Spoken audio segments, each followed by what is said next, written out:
avril 1994, au Rwanda, il y a eu attentat. 2 chefs d'État africains ont été tués. Le lendemain, c'était un grand massacre qui a conduit le Rwanda au génocide que nous tous, nous connaissons. Un génocide très bien planifié par l'Occident et ses complices. La Belgique, les États-Unis et la France savent de quoi je parle.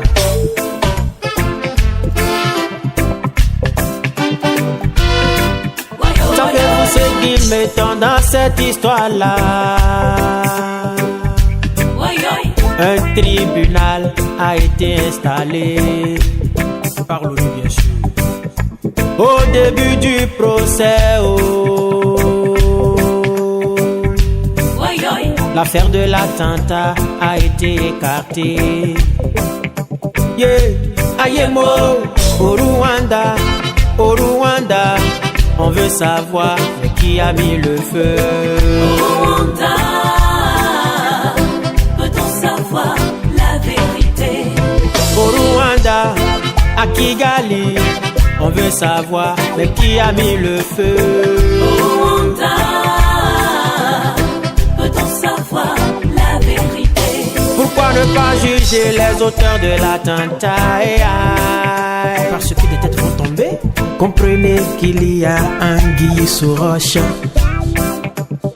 Je dis bien, pourquoi ne pas juger les auteurs de l'attentat d'abord? Comprenez qu'il y a anguille sous roche. Voilà pourquoi je dis, au Rwanda, on veut savoir qui a mis le feu. Au Rwanda, peut-on savoir la vérité? Au Rwanda, à Kigali, on veut savoir qui a mis le feu. Au Rwanda,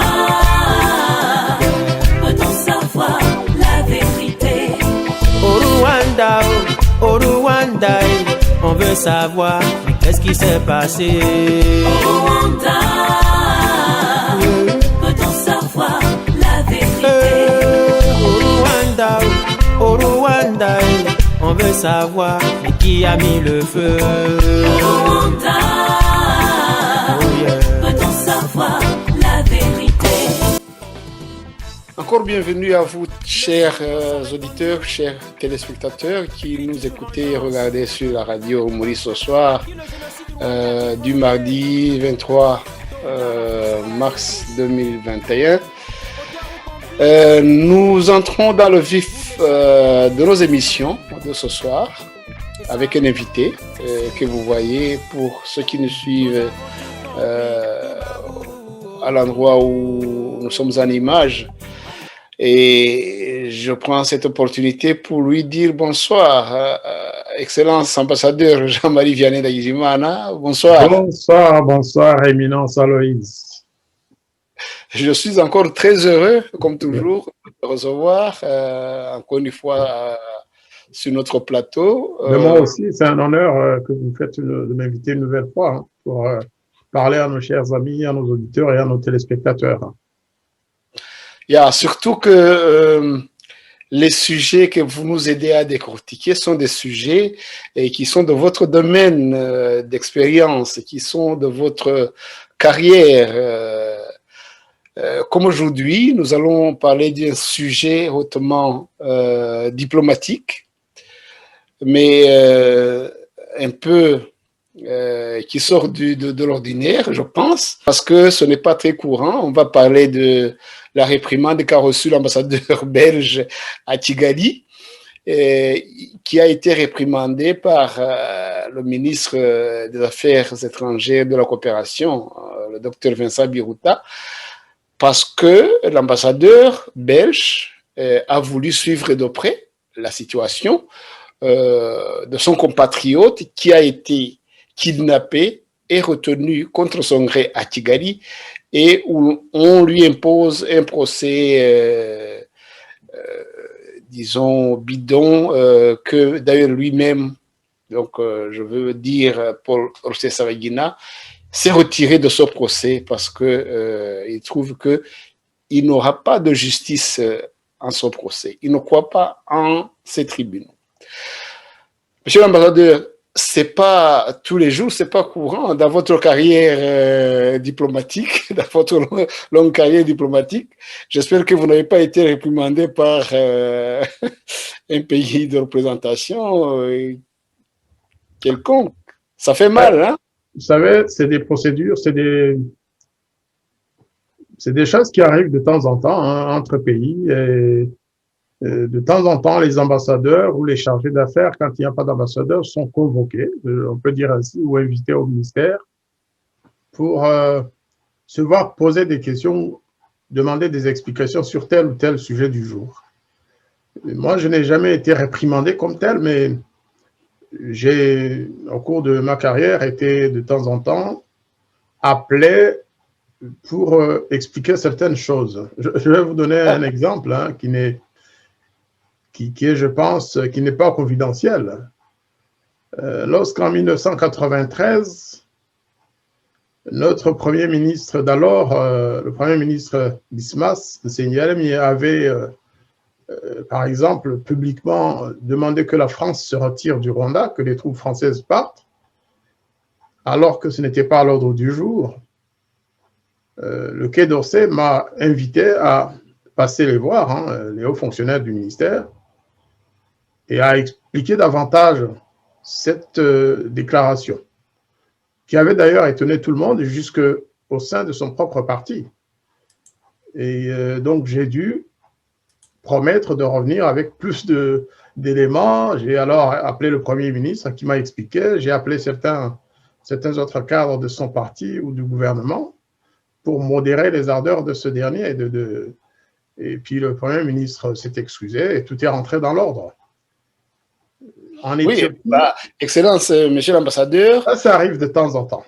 Faisons une petite... Il y a une nuance entre aller donner des explications, de plus amples explications, et réprimander, parce que c'est le mot qu'a utilisé l'agence belga dans son billet du... je peux d'ailleurs vous le partager parce que c'est de là que part notre émission. Être réprimandé, c'est pas anodin, c'est pas des explications qu'on doit fournir, mais c'est être vraiment réprimandé. Donc, comme vous pouvez le suivre sur notre chaîne, pour ceux qui nous regardent en image, donc le billet de l'agence belga a comme titre « Le Rwanda a réprimandé l'ambassadeur belge à Kigali ». Vous savez, c'est parfois les journalistes aussi, vous, qui créez l'événement. Vous savez, quand il y a une explication musclée entre un ambassadeur ou un ministre en visite dans un pays et ses hôtes, les journalistes prennent le mot qui produit le plus facilement l'événement, c'est-à-dire réprimander, c'est quand même, ça parle plus aux observateurs qu'avoir une discussion chaude, par exemple. Là, c'est vraiment à sens unique. C'est comme si l'ambassadeur belge avait été réprimandé comme un élève qui est réprimandé par son professeur. Voilà, c'est ça qui fait que ça devient un événement important. Mais c'est peut-être pas vraiment une réprimande, parce que la réprimande, c'est vous êtes là, monsieur l'ambassadeur, attention, ne dites plus ceci, ne faites plus cela.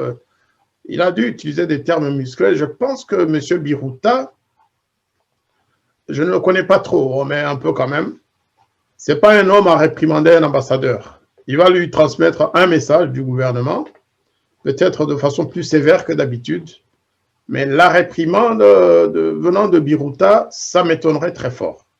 Par contre, il y a des ministres, il y a des fonctionnaires rwandais ou des personnalités politiques rwandaises qui ne parlent que par réprimande. Maintenant, admettons qu'il l'ait réprimandé.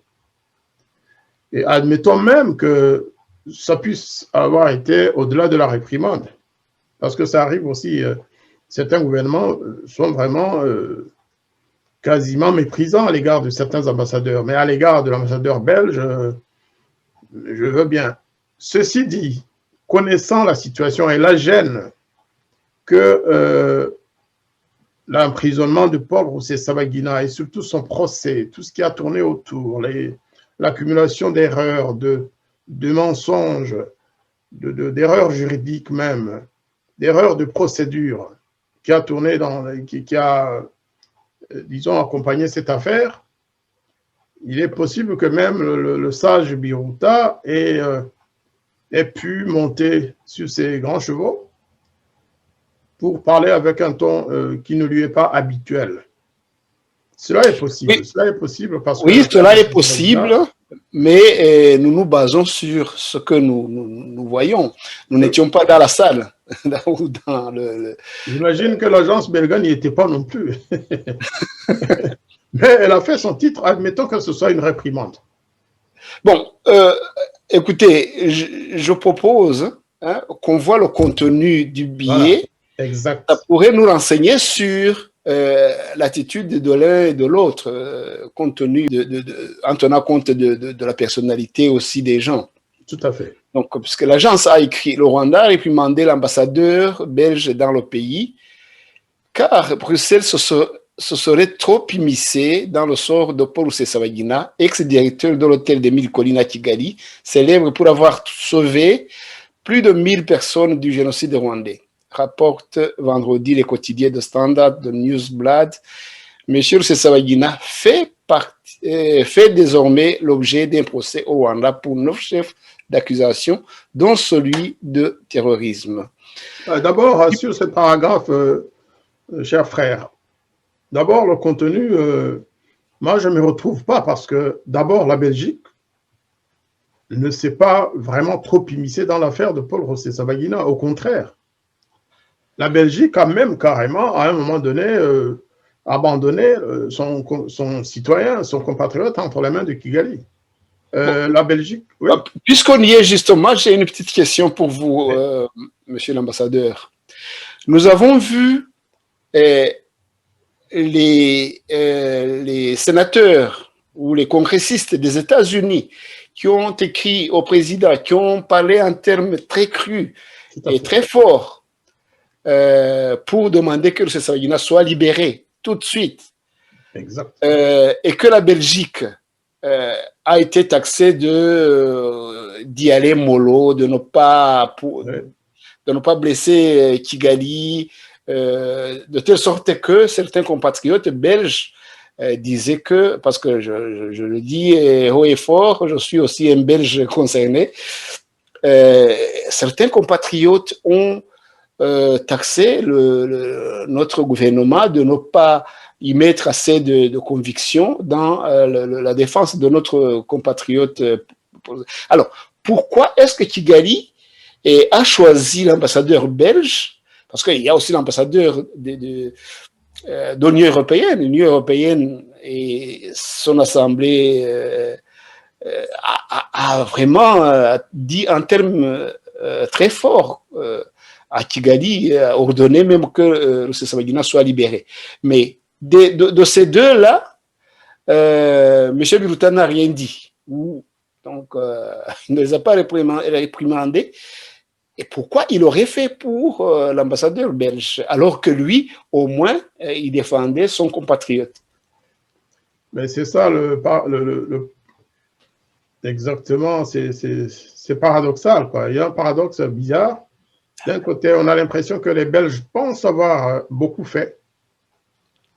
Et là, le Rwanda, la diplomatie rwandaise qui connaît vraiment les Belges, qui connaît la Belgique, à travers notre histoire commune, qui connaît surtout les complexes nés après le génocide du Rwanda en 1994. Quand je dis complexe, je parle complexe au genre Fashoda et autres. Hein. C'est-à-dire que après 1994, la Belgique marche presque à reculons en ce qui concerne le Rwanda. En tout cas, à tâtons, comme sur les œufs. Chaque fois qu'il y a un problème, la Belgique préfère garder un profil très très bas. Vous savez, avant Rusesabagina, il y a eu Kizito Mihigo l'année dernière. Kizito Mihigo qui n'était pas un Belge. Hein. mais qui avait de sérieux liens avec la Belgique, les familles belges, mais aussi avec l'ambassade de Belgique au Rwanda. Vous savez, on ne l'a pas beaucoup commenté, hein, mais quelques mois après l'assassinat de Kizito Mihigo, rappelez-vous, le premier secrétaire d'ambassade de Belgique à Kigali a été expulsé du Rwanda. Beaucoup n'ont pas rapproché ça de la mort de Kizito, hein, mais moi je le sais. Moi je le sais parce que l'ambassade de Belgique à Kigali est l'une de celles que Kizito Mihigo a beaucoup fréquentées avant sa mort. Jusque pratiquement 2-3 jours avant son arrestation et sa disparition. Ça, je le sais, parce que l'intéressé lui-même me l'a dit, le matin du 12 février, c'est-à-dire pratiquement le jour où il a disparu. Il avait vu le secrétaire d'ambassade de Belgique et il s'était confié à lui. Ils ont passé plus d'1 heure ensemble. Le secrétaire d'ambassade, je ne sais pas si c'est peut-être confié à quelqu'un ou alors s'il y a dans l'ambassade des moyens pour le gouvernement rwandais de savoir tout ce qui s'y passe. En tout cas, après, il a été convoqué aussi. Parce que vous savez, Kizito Mihigo, qui était quand même emprisonné chez lui, ne pouvait pas aller à l'ambassade sans que le personnel rwandais de l'ambassade l'observe et fasse des rapports, parce que certains agents de l'ambassade belge, des Rwandais, je peux le dire, travaillent pour le gouvernement rwandais. Et donc, quelques temps après, celui-là, le secrétaire de l'ambassade, a été expulsé de Kigali. Tout ça est en rapport avec l'attitude de la Belgique en 1994. Et le Rwanda sait que le gouvernement belge n'est pas en mesure, en fait, de prendre des décisions ou des positions fermes à l'égard de ce gouvernement, le gouvernement rwandais. C'est à mon avis pourquoi, même en rapport avec l'affaire de Rusesabagina, il y a des pays qui ne sont pas, qui n'ont pas de relation très directe avec Rusesabagina, qui ont agi mieux, qui se sont enquis de son sort. Mais d'après votre expérience de diplomate, quelles sont les raisons qui font que la Belgique s'humilie elle-même, si vous me permettez, donc refuse vraiment de se tenir sur les 2 jambes et de dire au gouvernement rwandais ce qu'il pense. Et une fois qu'ils le font, le gouvernement rwandais se sent en mesure de les réprimander, comme on dit les journalistes. Mais d'où vient justement cette faiblesse de la Belgique de pouvoir défendre ses compatriotes auprès du gouvernement rwandais sous peine de réprimande? D'après votre expérience de diplomate. Moi, je pense que c'est compte tenu de l'histoire de ce pays au Rwanda et dans la région en général. D'abord, on dit souvent que le Rwanda est un pays qui dépend de l'aide étrangère, qui dépend de l'assistance belge, évidemment en priorité française, américaine et autres. Mais pour la Belgique, il s'agit de relations, je t'aime moi non plus, autant le Rwanda ne peut pas, à certains égards, se passer de la Belgique, autant la Belgique ne peut pas se passer du Rwanda ou du Burundi ou de la République démocratique du Congo. Pourquoi? Parce qu'un papa ou un parent, tout simplement, ne peut pas se passer de ses enfants jusqu'à tard, quand ils deviennent adultes ou quand ils décident de s'en passer. La valeur diplomatique de la Belgique, politique même au sein de l'Union européenne, au sein de l'ONU et des autres instances internationales, c'est aussi la place qu'elle occupe dans la région des Grands Lacs. C'est le legs historique de la Belgique dans cette région. C'est le fait que la Belgique a été la puissance tutrice du Rwanda et du Burundi. C'est le fait que la Belgique a été la puissance coloniale de la République démocratique du Congo, ex le Congo, le Zaïre. que la communauté internationale, notamment les pays qui n'ont pas les moyens, qui ne connaissent pas ce pays, qui ne connaissent pas le Rwanda, le Burundi ou le Congo, préfèrent demander à la Belgique de suivre de près la situation dans ces pays. Parce que la Belgique, il y a une histoire, parce que la Belgique a un personnel important dans les églises du pays. La Belgique a une longue histoire. La Belgique connaît bien le Rwanda. La Belgique connaît les Rwandais. Elle sait quelles personnes éventuellement manipuler lorsqu'il s'agit d'intervenir dans ce pays. Et donc, les États-Unis, bien sûr que les États-Unis sont présents. La Russie est présente, et les autres aussi. Mais les puissances étrangères du Nord préfèrent toujours responsabilité l'une d'elles par influence politique, historique ou coloniale. C'est ainsi que la France, c'est la Côte d'Ivoire, c'est le Sénégal et les autres. Les États-Unis, avant de faire quelque chose au Sénégal ou en Côte d'Ivoire, quoi qu'on dise, même s'ils cherchent à diminuer l'influence française, ils passent toujours par la France. De même la Belgique. Si la Belgique n'avait pas son champ, les Grands Lacs en l'occurrence, parce qu'on parle souvent de champs, eh bien, la Belgique serait peut-être au même niveau que la Hongrie sur le plan diplomatique, que d'autres petits pays d'Europe ou du monde. Mais le fait qu'elle ait été la puissance tutrice, qu'elle a continué à exercer beaucoup d'influence au Rwanda, au Burundi et au Congo, lui confie évidemment beaucoup d'autorité et la Belgique ne souhaite pas perdre cela. C'est là où réside la question. Si la Belgique devrait avoir encore une influence. J'en viens justement, je viens à cette question. Normalement, donc ça c'est le plan général. La Belgique est considérée comme un pays ayant une certaine influence dans la région et le monde dépend un peu des informations fournies par la Belgique pour faire des analyses et pour prendre des positions souvent. Il faut voir quand il y a des réunions internationales, les grandes consultations sur le Rwanda, le Burundi et le Congo, souvent, ça tourne aussi autour de l'ambassadeur belge, de la délégation belge, qui a son mot à dire. Tout le monde consulte la Belgique. Mais il se fait qu'au cours de cette histoire commune, la Belgique n'a pas eu que des facilités, n'a pas eu que des autoroutes. Hein. La Belgique a souvent aussi dû passer par des voies très très étroites. Par ses erreurs ou par tout simplement la volonté des autres pays de réduire son influence. Rappelez-vous, avant l'indépendance même, la Belgique, qui était une monarchie, la Belgique a beaucoup soutenu la monarchie rwandaise et elle s'est même, je dirais, vraiment immiscée, cette fois-ci, le verbe immiscer. Mais ce n'est pas une immixtion puisque c'était son terrain. Mais la Belgique avait fini par prendre position sur les relations intercommunautaires, c'est-à-dire surtout entre les Hutus et les Tutsis. Rappelez-vous qu'à un moment donné, le résident belge avait dit que seuls les Tutsis pouvaient accéder à des fonctions administratives d'importance, parce qu'ils étaient les plus malins, parce qu'ils étaient les plus intelligents. Je le répète souvent, mais ce n'est pas pour... je n'ai pas vraiment d'arrière-pensée, mais c'est une réalité.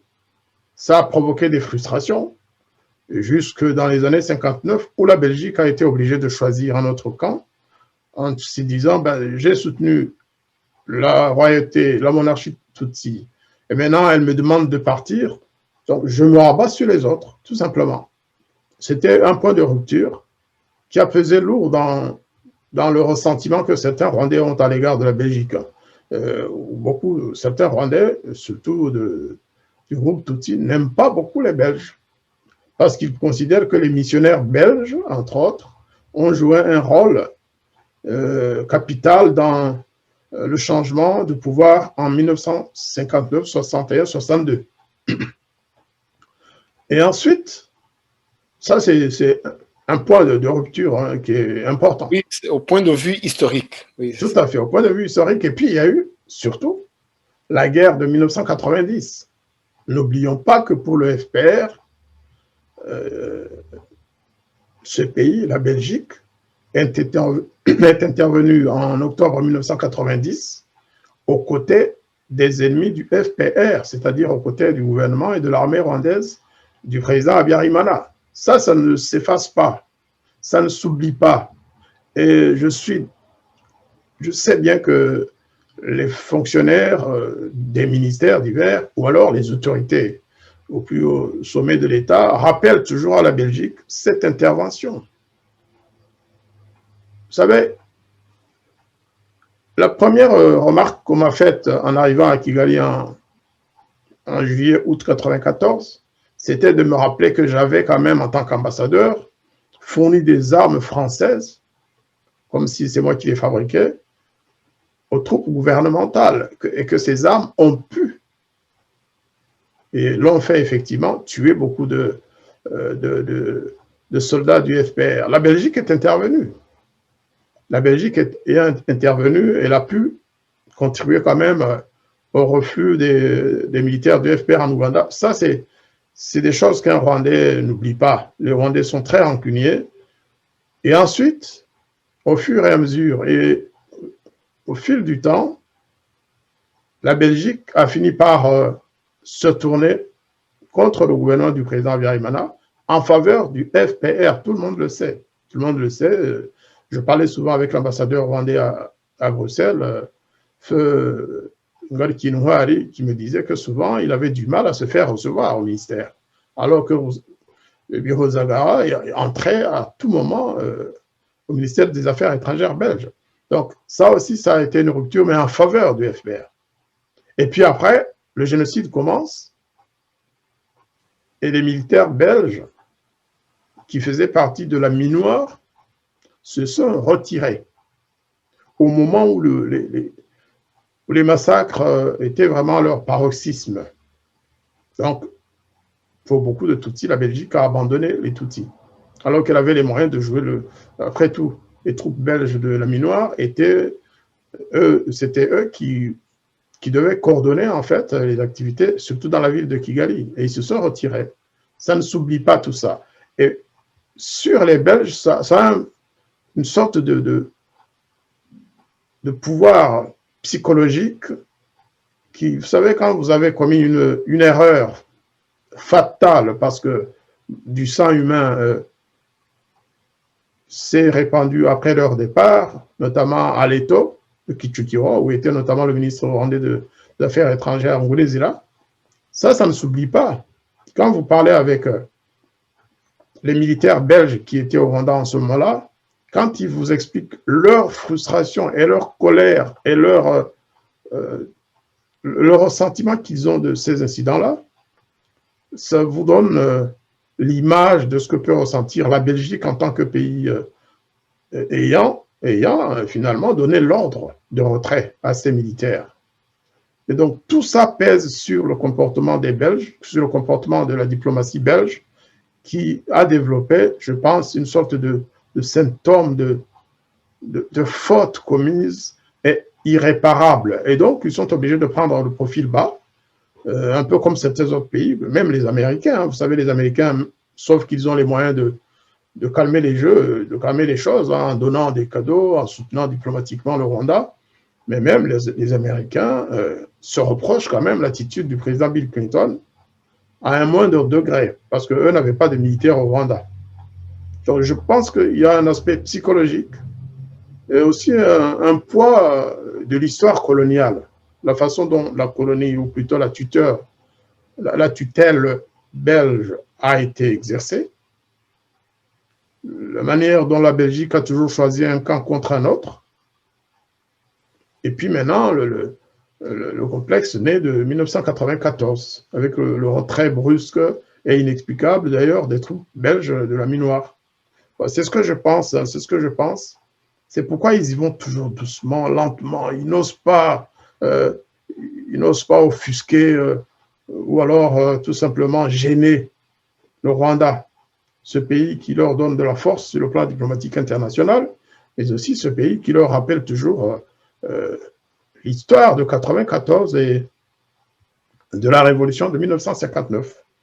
On lui prête aussi d'avoir aidé les Hutus à chasser les Tutsis en 1959. Tout ça, c'est lourd. C'est lourd. Et voilà un peu mon analyse. Maintenant, on peut poursuivre l'analyse. Il y a certainement beaucoup d'autres raisons, beaucoup d'autres choses.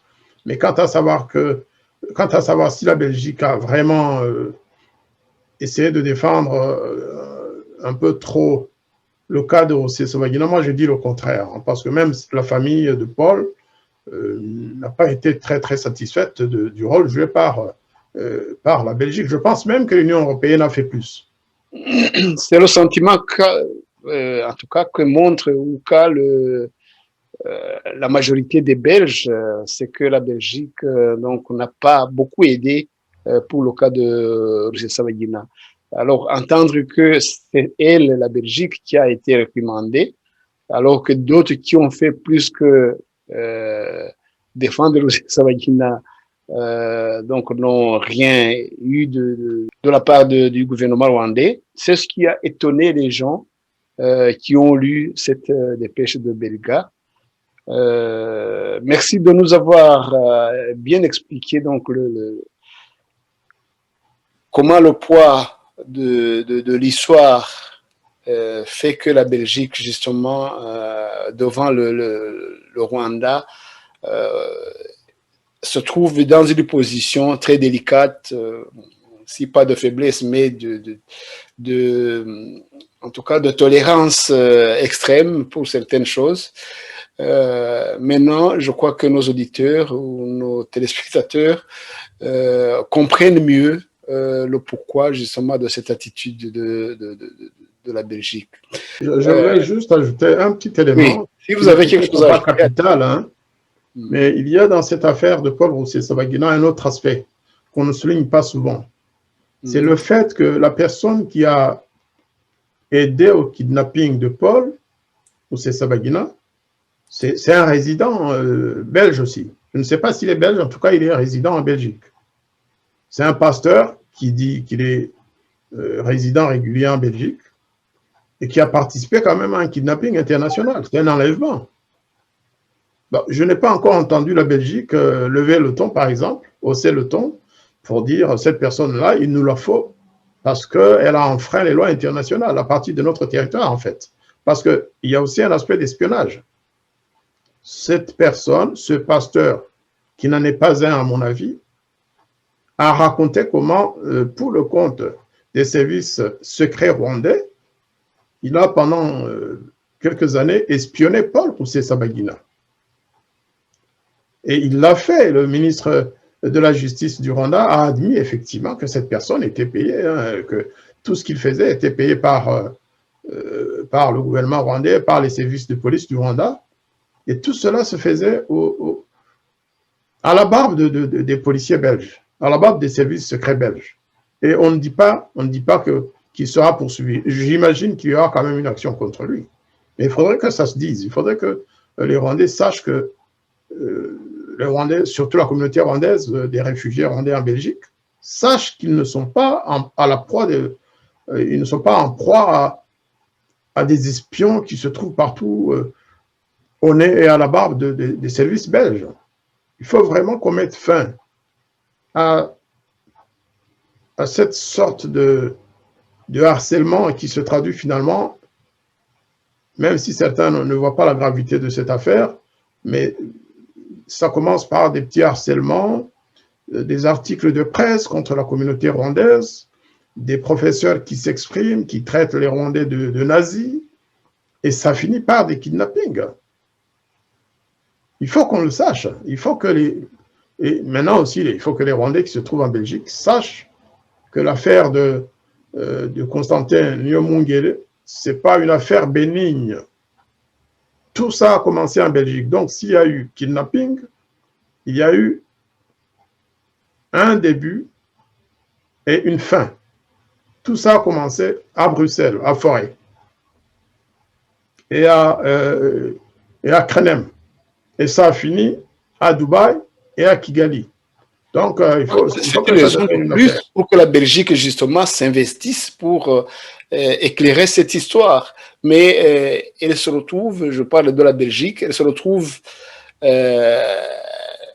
vraiment frileuse par rapport au gouvernement rwandais pour entrer dans le vif dans la défense de son concitoyen ou de ses concitoyens.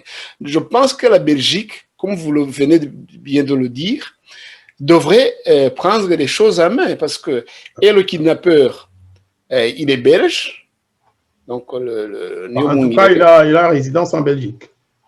on l'a bien dit, c'est un Belge. D'accord. Oui. Et le kidnappé, il est belge. Je ne vois pas comment l'ambassadeur de Belgique ne s'investirait pas dans la situation aussi sérieuse causée par du début jusqu'à la fin, où des deux parties donc de citoyens belges qu'on le réprimande. Je ne vois pas pourquoi on interdit de s'immiscer dans cette histoire, alors que normalement, je pense que c'est la Belgique qui devait juger ces deux citoyens qui, bon, bien sûr, s'il y a une autre partie lésée, je ne veux pas le dire Rwanda, ils peuvent intervenir, mais selon les normes de la loi internationale, surtout de la déportation, qui n'a pas été respectée, une loi qui n'a pas été respectée. Donc, qui devait mettre normalement le Rwanda en position de faiblesse et de... mais ce qui est étonnant, c'est comment le Rwanda, justement, se met au-dessus de la Belgique et la réprimande. C'est le know-how rwandais, surtout du FPR. Donc, Kagame a le secret parce qu'il arrive toujours à retourner ses fautes et à les mettre sur le dos des autres. Voilà.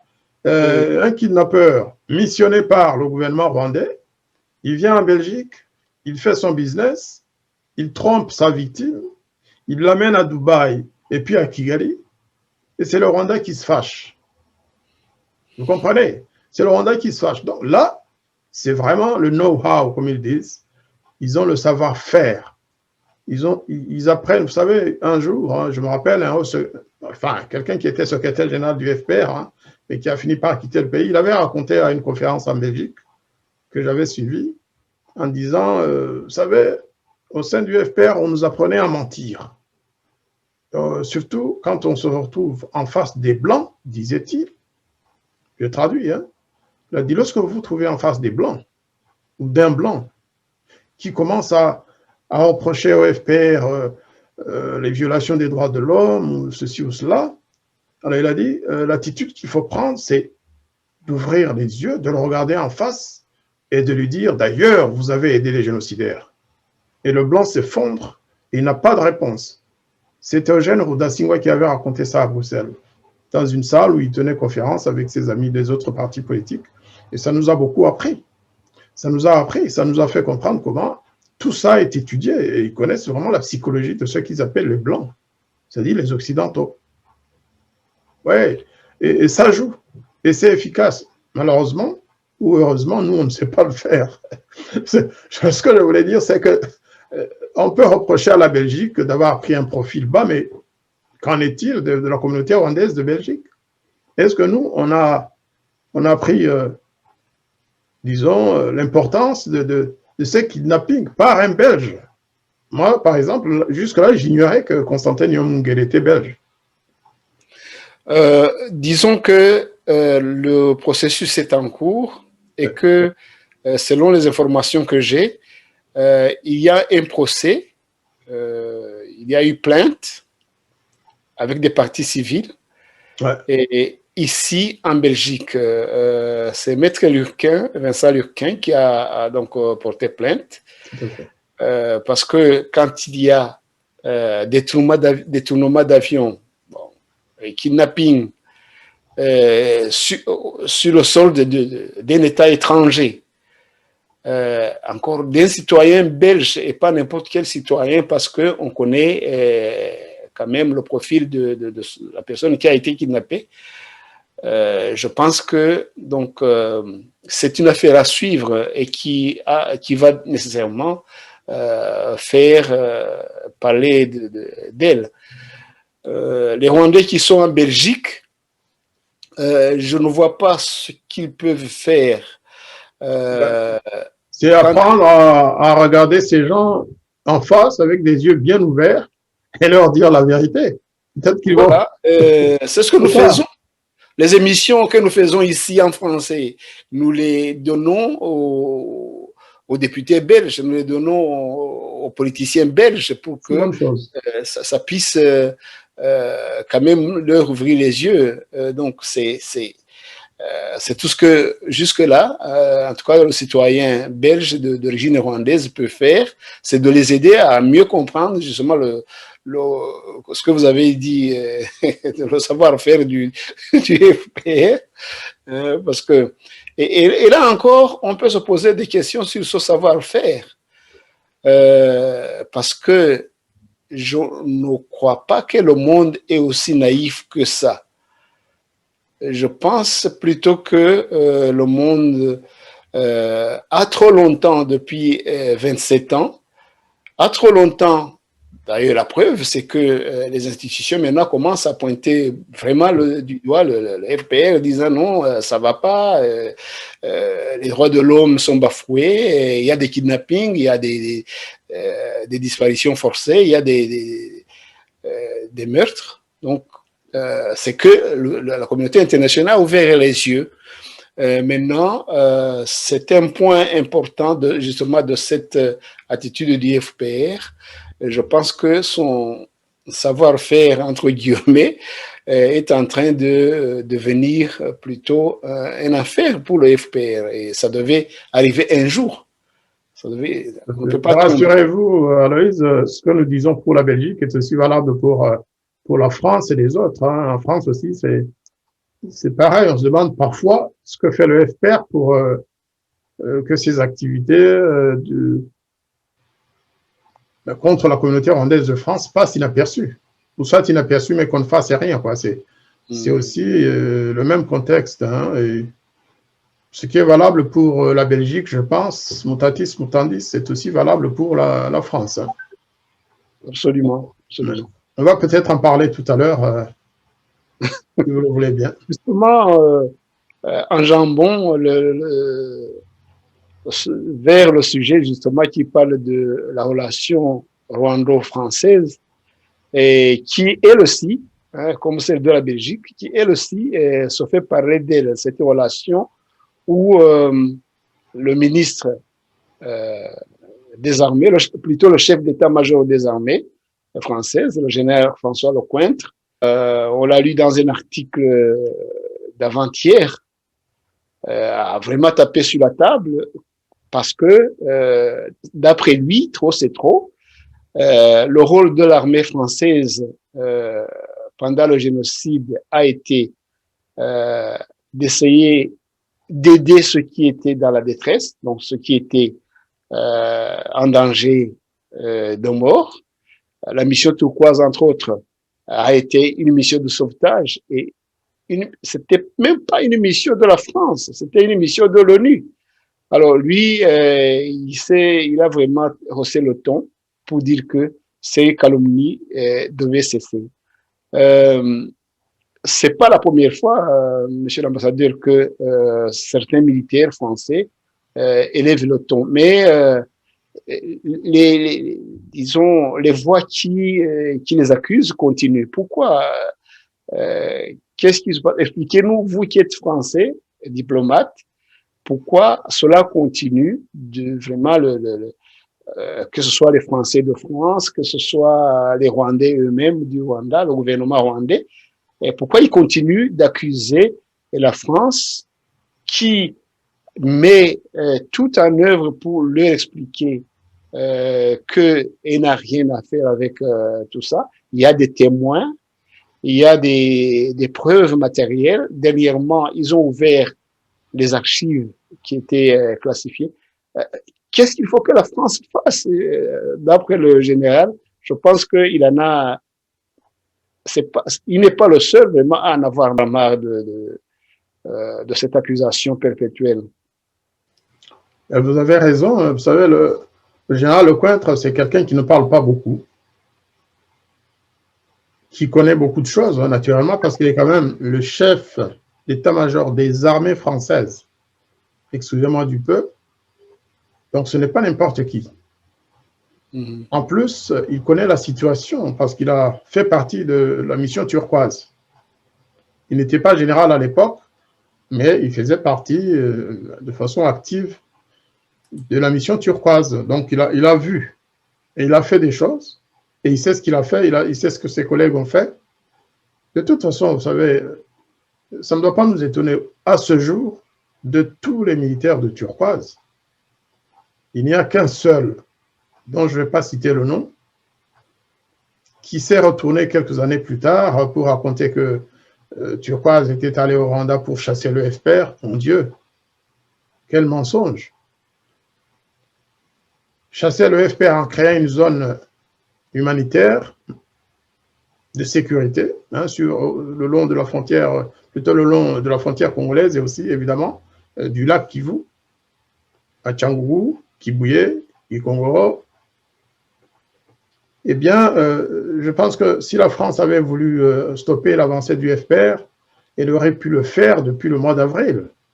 Parce que moi, je le sais, le gouvernement mis en place le 9 avril et l'état-major de l'armée rwandaise ont tout fait pour que la France intervienne. C'est moi qui portais les messages de toute façon.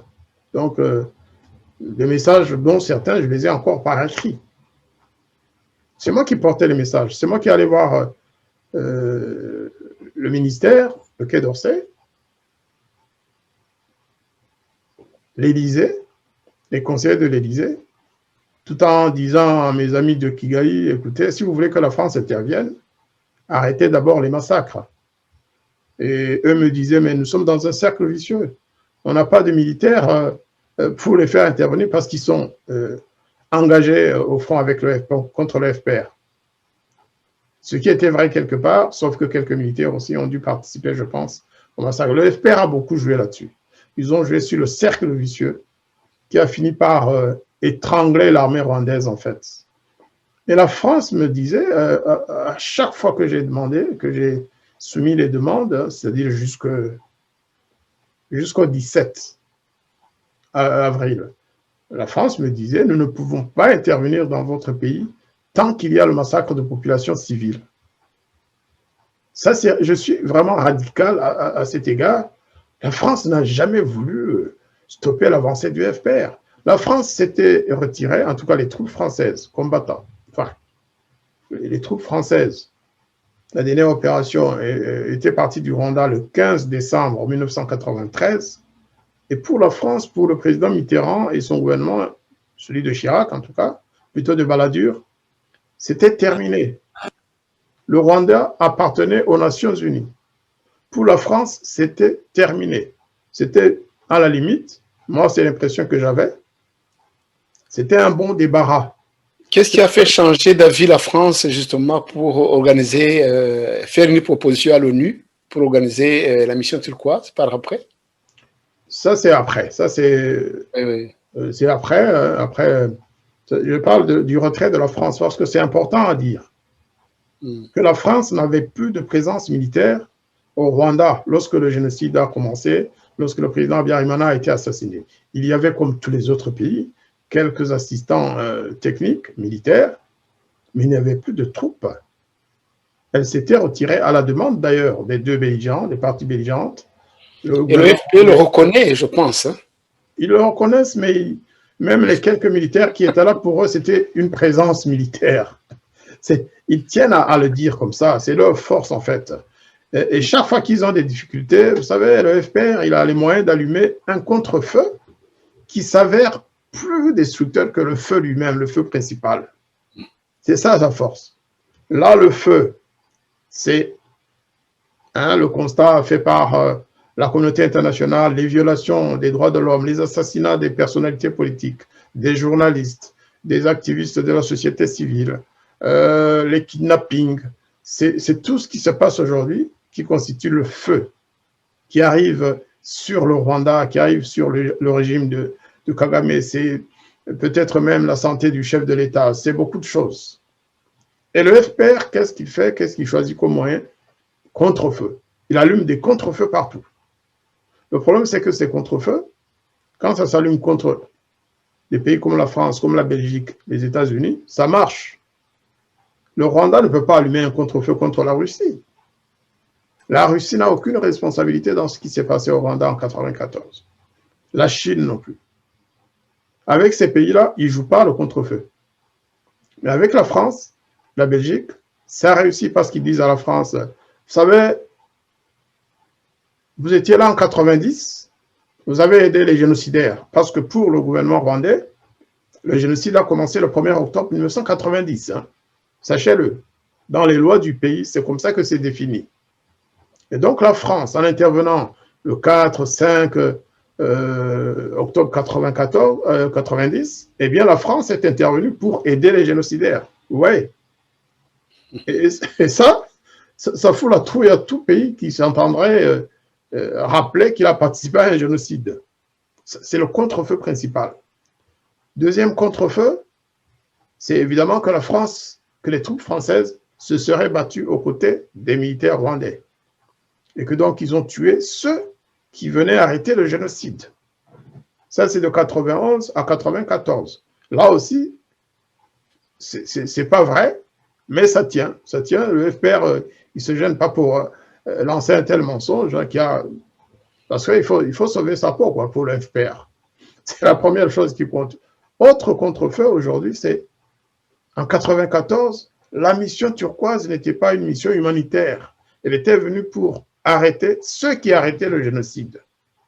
Oui, c'est un enchaînement de mensonges qui arrivent hein, à jouer, et surtout aux oreilles d'une certaine catégorie d'Africains.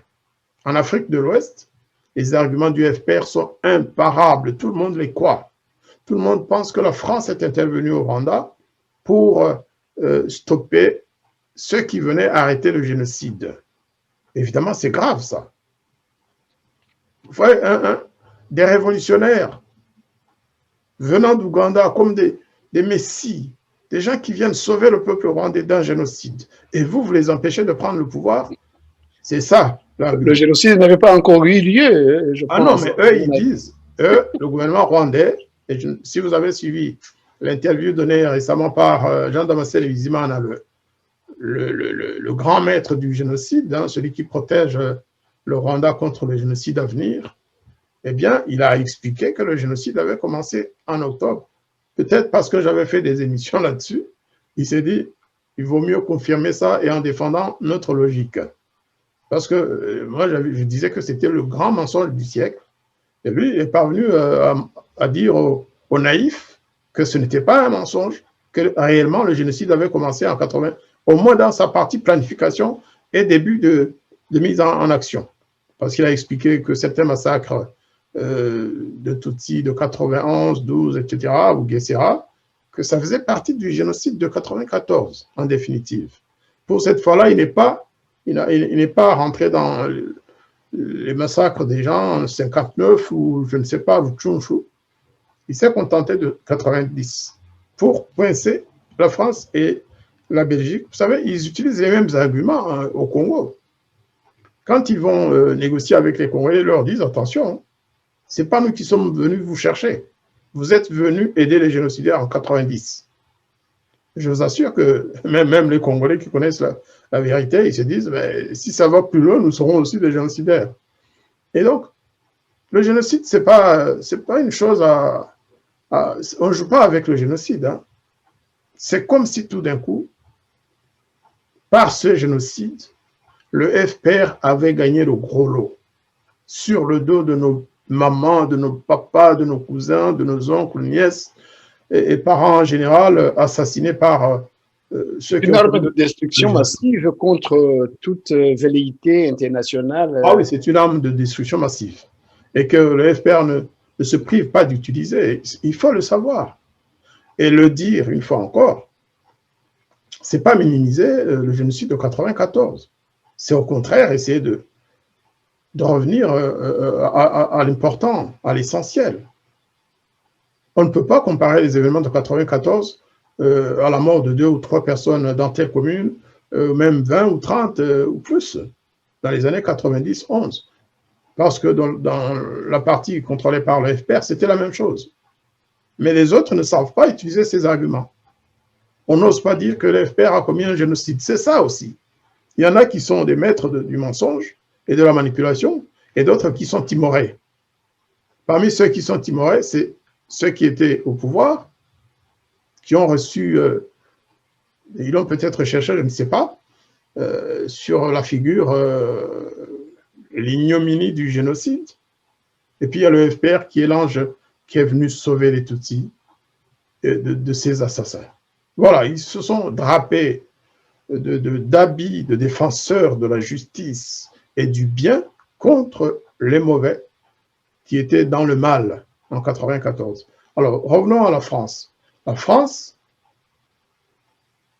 ce que la déclaration du général Cointrin, moi je souhaiterais, j'aimerais qu'elle soit reprise par les autorités politiques en fait. Lui, c'est un général qui défend la vérité, qui défend l'honneur des troupes auxquelles il a appartenu, l'honneur de l'armée qu'il dirige aujourd'hui. Mais derrière, il y a la France. Et ce n'est pas une question d'honneur, hein, c'est une question de vérité. Pour moi, le silence des autorités françaises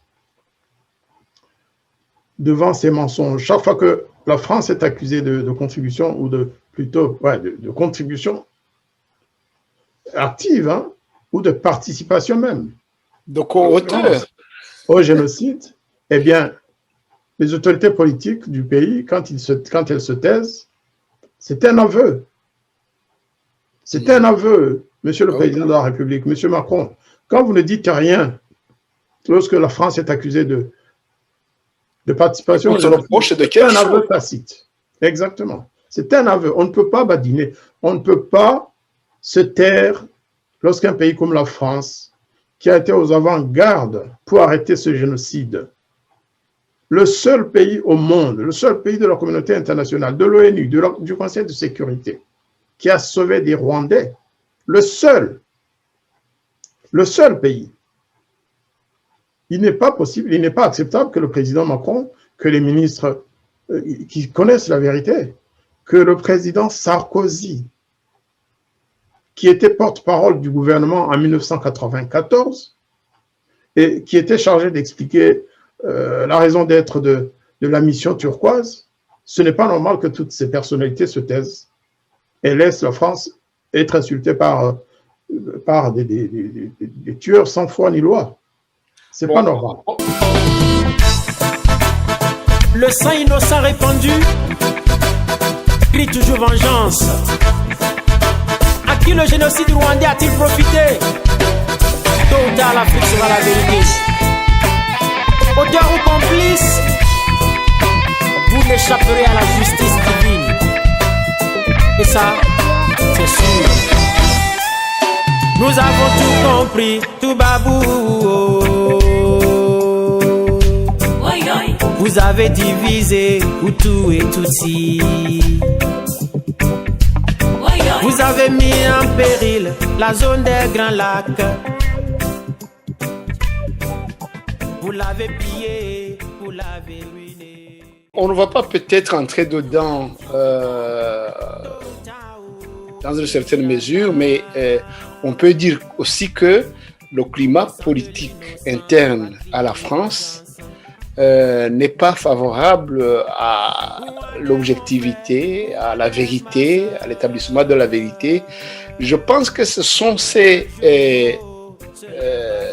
mouvements politiques, ces rivalités politiques qui font que peut-être la France ne sait pas parler comme une seule nation et élever sa position par rapport à ces accusations. Je pense, moi, je pense que je ne crois pas aux rivalités internes.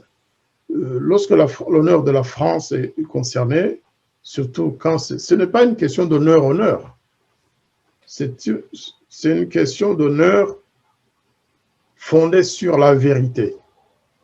Il n'y a pas, je ne connais pas une autorité française, de quelque parti que ce soit d'ailleurs, qui ait jamais pu dire que la France a participé au génocide. Sur ce sujet, ils sont tous d'accord. Mais ils n'osent pas le dire. Ils n'osent pas le dire parce qu'il y a là aussi... tout à l'heure, nous avons parlé pour la Belgique de l'attitude.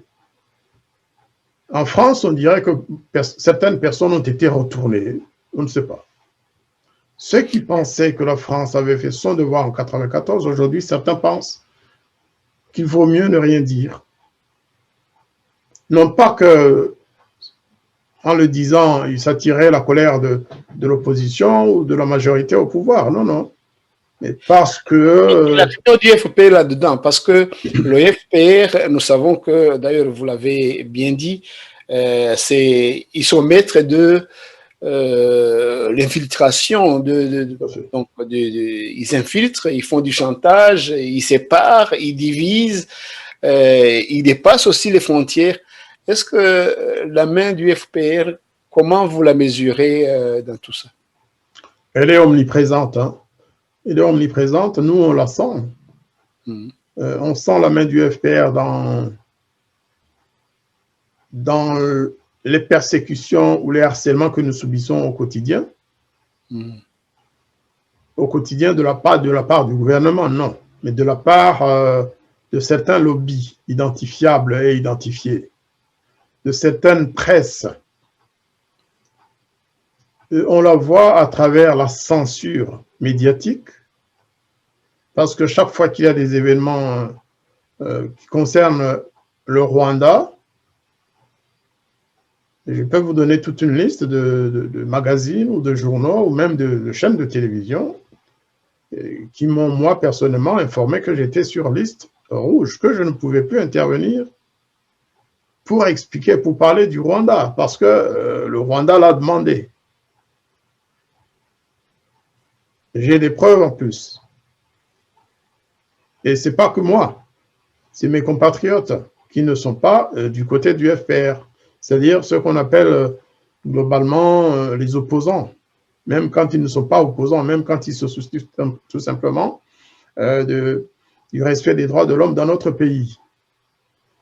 Ça passe par l'acharnement de certains journalistes, le mensonge à travers certains livres à qui on donne beaucoup d'ampleur médiatique. De publicité, oui. On leur fait de la publicité. On fabrique même des écrivains.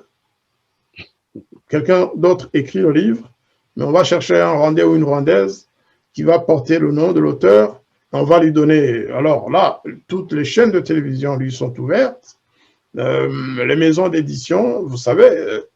Il n'y a pas que nous d'ailleurs. Rappelez-vous le cas de Madame Judy Revers lorsqu'elle a voulu éditer son livre en France, faire éditer son livre par une grande maison d'édition qui avait accepté, mais qui à la fin a dit non, on ne peut pas. On nous demande de ne pas le faire. Ce n'est pas le gouvernement français qui a demandé ça.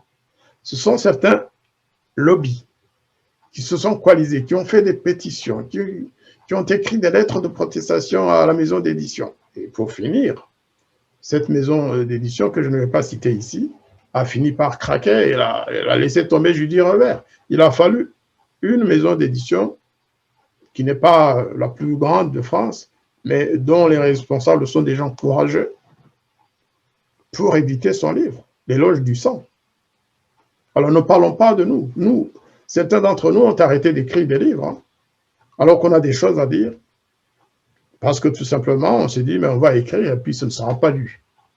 Ce ne sera pas édité. On utilise nos moyens, nos petits moyens, pour essayer de faire passer le message. Mais je pense que ça ne va pas continuer comme ça. Je crois que trop, c'est trop.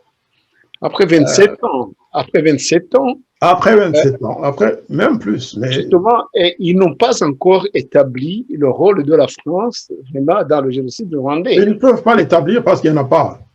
Oui, parce que c'est ce que j'avais dit, vous m'ôtez les paroles de ma bouche.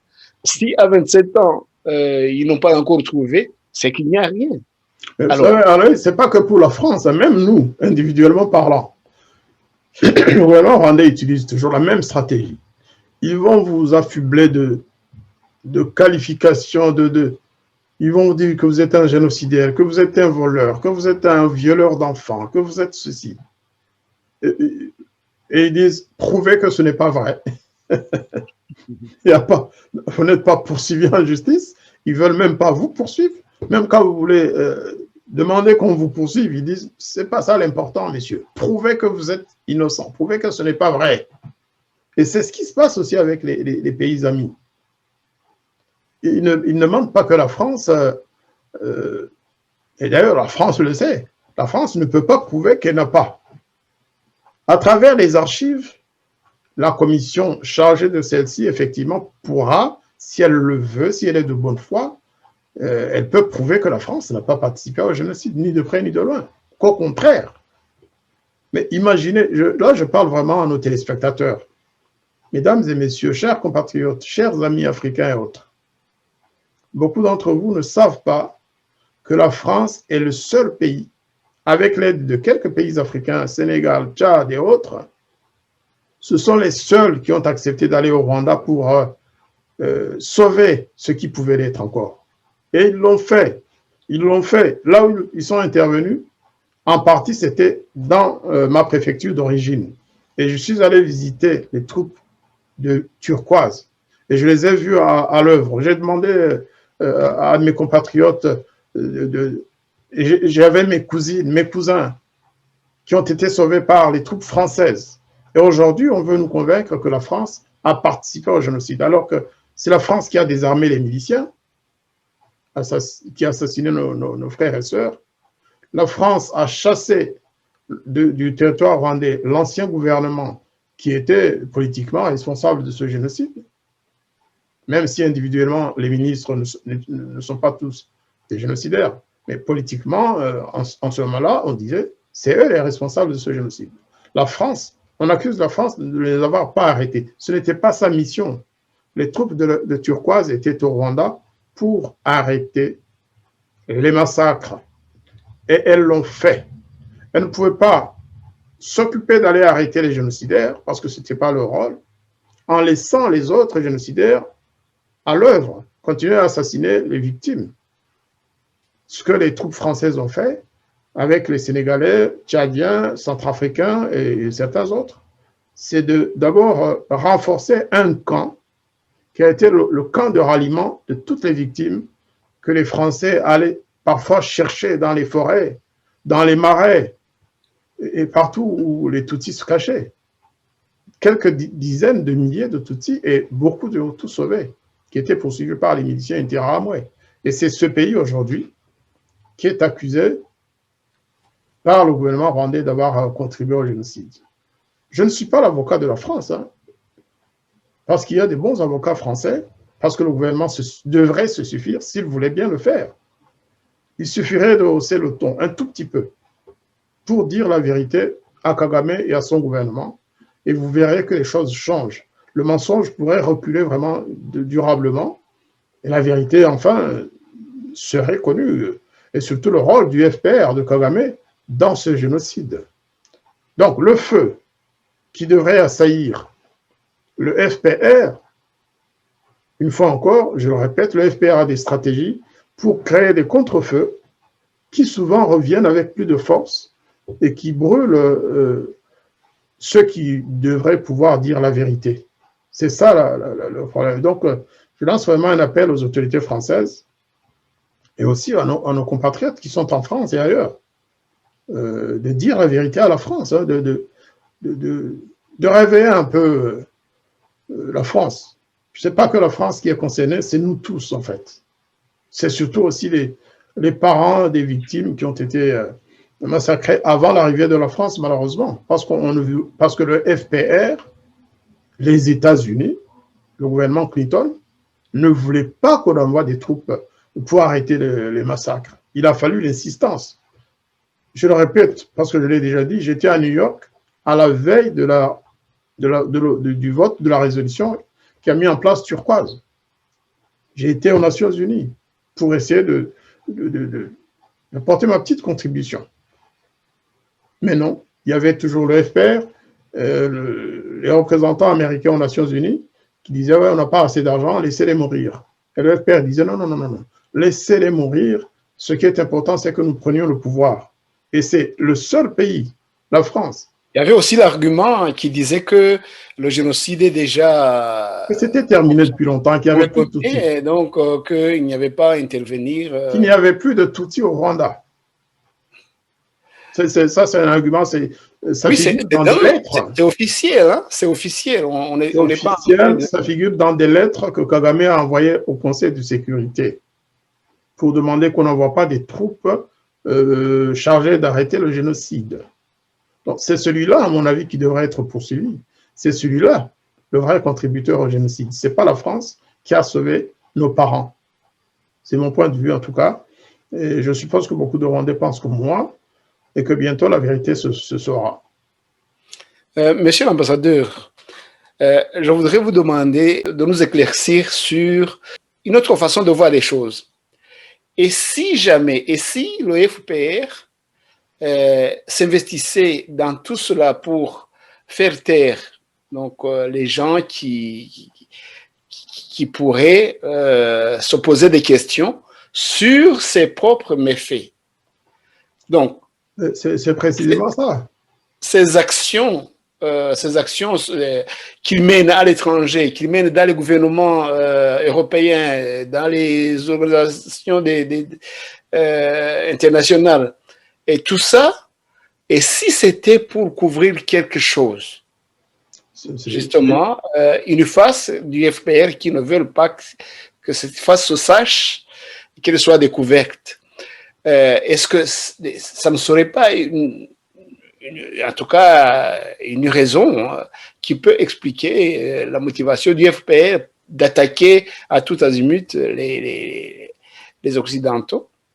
C'est exactement ce que je disais, c'est la stratégie du contre-feu.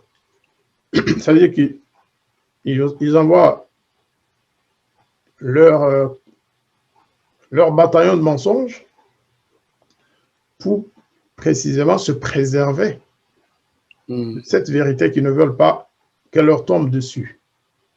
Je vais vous donner un autre exemple. Parce que cette stratégie, elle marche à tous les coups. Ceux qui ne le voient pas devraient se réveiller. Lorsqu'on accuse le FPR de chercher à occuper une partie du territoire congolais, ce qui est vrai, puisqu'il l'occupe déjà, le président Kagame dit, mais non, nous sommes des faiseurs de paix. Regardez, nous sommes partout dans le monde pour aider les Maliens, pour aider les Centrafricains, les Somaliens, les Soudanais, et partout. Nous sommes partout pour aider les Africains à avoir la paix chez eux. Pourquoi ferions-nous le contraire chez nos voisins immédiats? C'est exactement la même stratégie. Et les gens disent, au fait, oui, c'est vrai. Le Rwanda, c'est un pays exemplaire, c'est un faiseur de paix. Les Sénégalais disent, ah oui, c'est vrai. Le Rwanda, il est à côté de nous, là. Savez-vous que récemment, on a même lancé une... Mais je pense que c'était de la spéculation. C'était de la spéculation. On disait que Kagame aurait proposé à Macky Sall de lui envoyer des troupes pour neutraliser les rebelles de Casamance. Enfin, moi, je n'y ai pas cru, hein. Et quand je vois la nature des bonnes relations existantes entre Kagame et Macky Sall, je me dis, pourquoi pas? S'il a pu convaincre Touadéra de lui envoyer quelques milliers de personnes, pourquoi ça ne serait pas le cas au Sénégal? Et ça, ce serait le coup de maître. Si Kagame envoyait 500 militaires qui neutralisaient les rebelles de Casamance et que le Sénégal retrouvait toute la forêt, eh bien, vous voyez le résultat, ce serait vraiment Napoléon, quoi. Napoléon qui conquiert toute l'Afrique. Eh bien, cette personne-là, cet homme qui fait la paix, qui aide les Africains à retrouver la paix chez eux, comment l'accuser ensuite de balkaniser le Congo? Ce n'est pas possible, c'est un faiseur de paix. C'est une stratégie qui fait peur, hein. Alors, où trouve-t-il les moyens? Je ne sais pas. C'est peut-être l'énergie du désespoir aussi, parce que le FPR a tellement mal fait, il a fait mal à beaucoup de gens, surtout aux Rwandais, il a massacré tellement de monde que, comme vous le disiez tout à l'heure, Aloïse, ils se disent, mais où est-ce qu'on va aller le jour où ce sera su par tout le monde? Le jour où tout le monde va nous rejeter et va nous demander les comptes. Où est-ce que nous irons? Vous voyez, le général Numbi du Congo, qui n'a pas fait le millième, le millionième de ce que Kagame a fait, il est en train de se cacher au Zimbabwe aujourd'hui. Numbi, c'est le général l'homme puissant de Kabila. Il est au Zimbabwe, il se cache. Et je pense qu'il va être remis aux autorités congolaises. Alors, l'exemple de Numbi et des autres, hein, de beaucoup d'autres officiers ou hommes politiques congolais qui sont en train de trouver des lieux de refuge, ça doit faire peur au FPR. Surtout qu'au Rwanda, les autorités rwandaises se sont enrichies d'une manière extraordinaire et scandaleuse.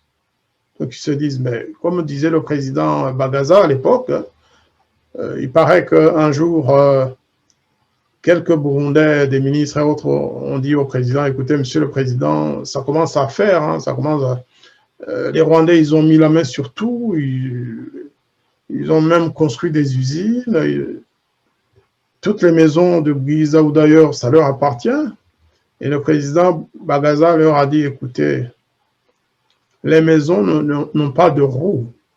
Ces maisons, ça va toujours rester au Burundi. Laissez-les faire, laissez-les construire. Donc, dans tous les cas, toutes ces propriétés appartenant aux autorités du FPR et autres, un jour ou l'autre, ils vont les céder. Ils ont peur pour tout ça. Ils ont peur pour tout ça. Ils ont fait tellement de mal qu'ils ne peuvent plus changer. C'est impossible.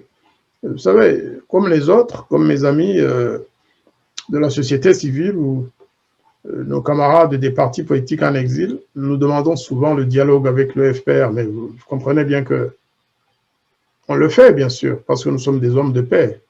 Mais nous savons que le FPR ne peut pas accepter. Le FPR ne peut pas accepter de dialoguer avec son opposition, c'est impossible. Parce qu'ils savent que s'ils commencent d'entrer sur ce terrain-là, on va lui demander de quitter le pouvoir. Et ils ne peuvent pas quitter le pouvoir sans se dénuder, sans montrer toute leur laideur et montrer tous les crimes qu'ils ont commis contre le Rwanda et contre les peuples de la région. Je pense que le jour viendra parce que le mensonge finit toujours par s'autodétruire. C'est une question de temps, quand même le dire Kagame. Alors, je pense que les Occidentaux devraient réfléchir vraiment à l'après-effet. C'est une question qu'on ne se pose jamais.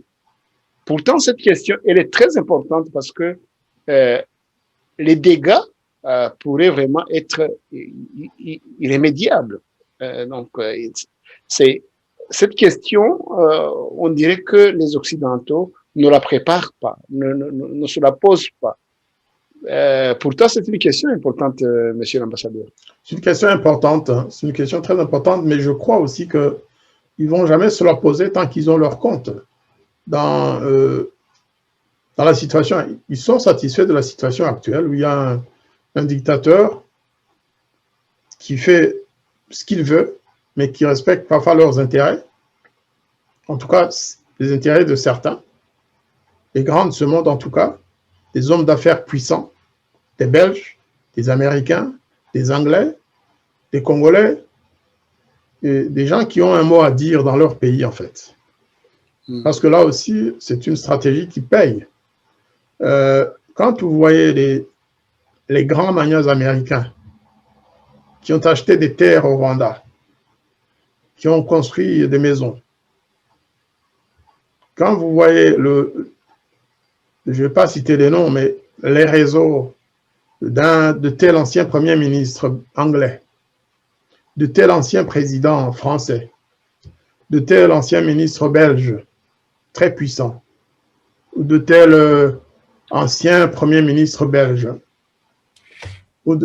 eh bien, vous comprenez que ils ont réalisé un investissement durable, mais ce qu'ils ne savent pas aussi, c'est que toutes ces personnes changent de camp lorsque c'est nécessaire. À l'époque, je me rappelle, le président Habyarimana avait beaucoup d'amis. Ce qu'il ne faisait pas, lui, c'était de corrompre ses amis.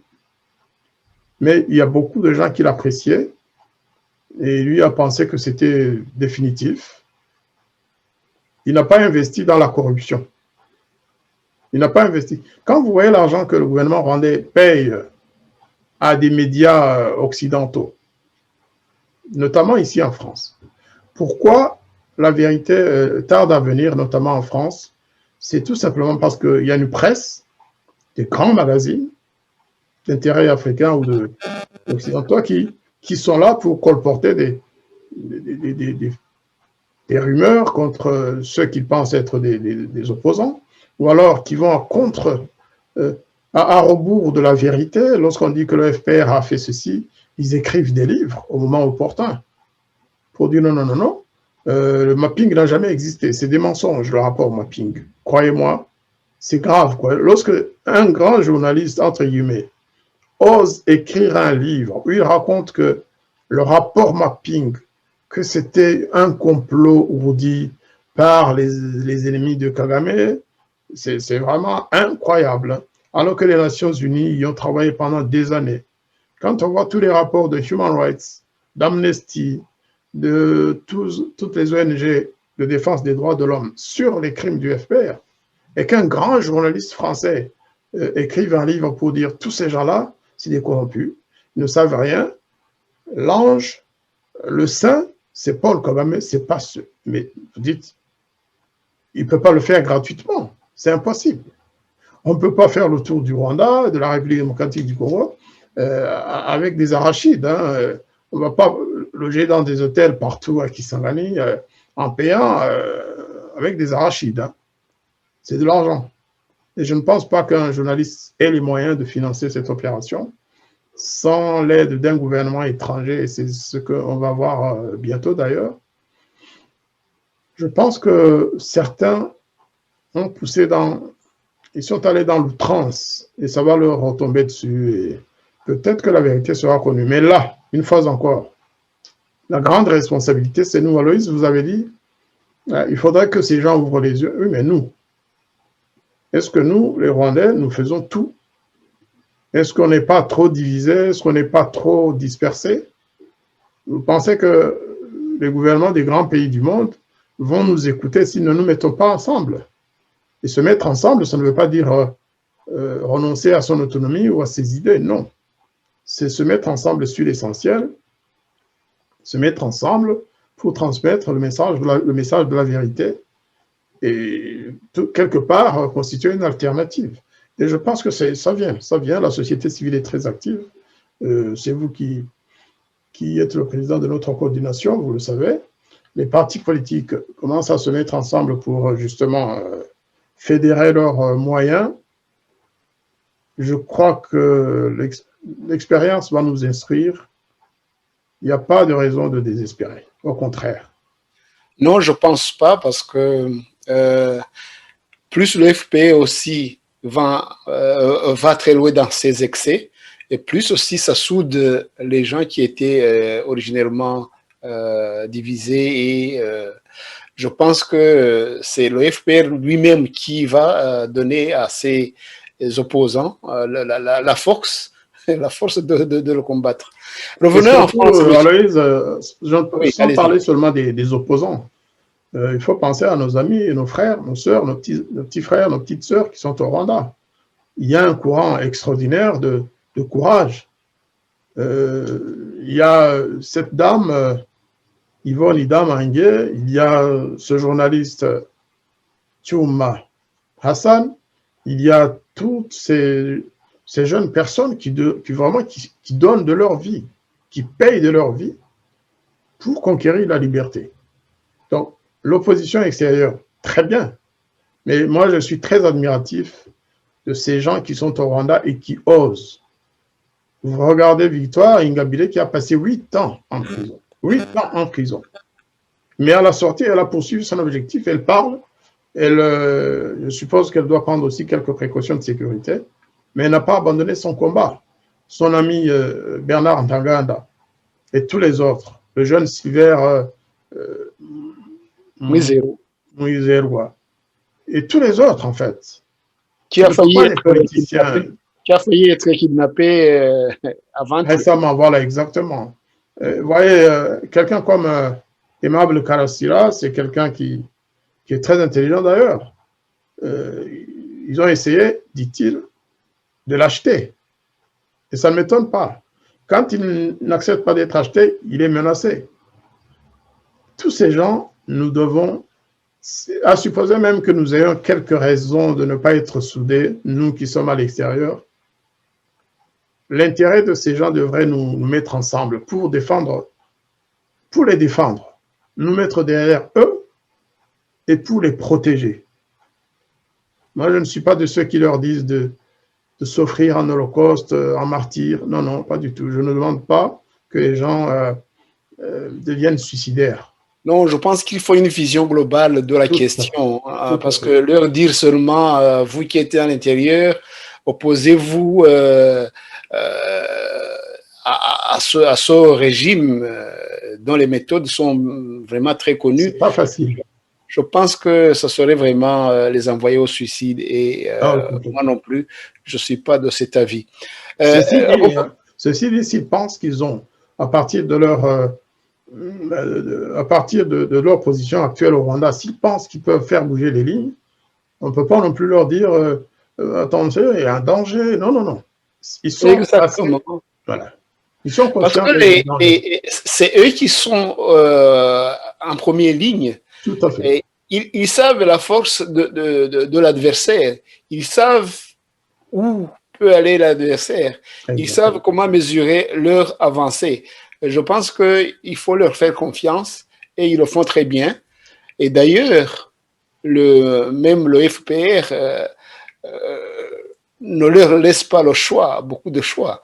Parce que si tu vois des gens qui ont été mis à la rue, comme Kangondo, les quartiers entiers de la capitale, avec des bulldozers, ils viennent, ils cassent toutes leurs habitations, ils se retrouvent dans la rue. Ça fait 4 ans qu'ils sont dans la rue, avec des enfants, je pense que c'est le FPR qui leur donne la force de se battre contre lui. Et ça, avec le temps, ça va faire bouger les lignes chaque fois et le FPR ira chaque fois à reculons, ça c'est sûr.